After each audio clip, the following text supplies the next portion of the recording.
అట్లాగే నేను ఇంకొక మాట కూడా ఇస్తా ఉన్నా, ఎన్నికల ముందు చెప్పాను, మళ్ళీ చెప్తా ఉన్నా. జూబ్లీహిల్స్ నియోజకవర్గంలో ఏ కార్యకర్తకి ఏం జరిగినా కంటికి రెప్పలాగా కాపాడుకునే బాధ్యత నాది, పార్టీది. వదిలిపెట్టే సమస్య లేదు. ఎన్నికల్లో గెలవచ్చు, ఒక ఎన్నికల్లో ఎదురుదెబ్బ తగలొచ్చు, కానీ కార్యకర్తల విషయంలో మాత్రం ఎక్కడ ఎవరికి ఏ అన్యాయం జరిగినా, ఎక్కడ ఎవరికి చిన్న నొప్పి కలిగినా తప్పకుండా ఇదే రకంగా వాళ్ళ ఇంటి ముందుకు వస్తాం. అర్ధగంటలో వస్తా అని చెప్పినా ఇలా వచ్చినాం. రేపు కూడా ఇట్లే ఉంటాం.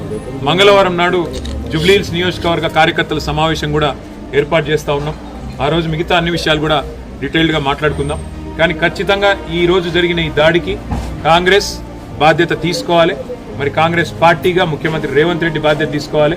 మీరు కనుక సంయమనంతో వ్యవహారం చేయకపోతే, విజయ గర్వంతో ఇట్లాగే విర్రవీగితే తప్పకుండా ప్రజలు బుద్ధి చెప్తారు, తప్పకుండా మేము కూడా బుద్ధి చెప్పాల్సిన పరిస్థితి వస్తుందని చెప్పి కూడా కాంగ్రెస్ నాయకులకు చెప్తూ, రాకేష్ క్రిస్టోఫర్ కానీ అట్లాగే జూబ్లీహిల్స్ నియోజకవర్గంలో ఉన్న కష్టపడి పనిచేసిన కార్యకర్తలందరికీ శిరస్సు వంచి వారికి ధన్యవాదాలు.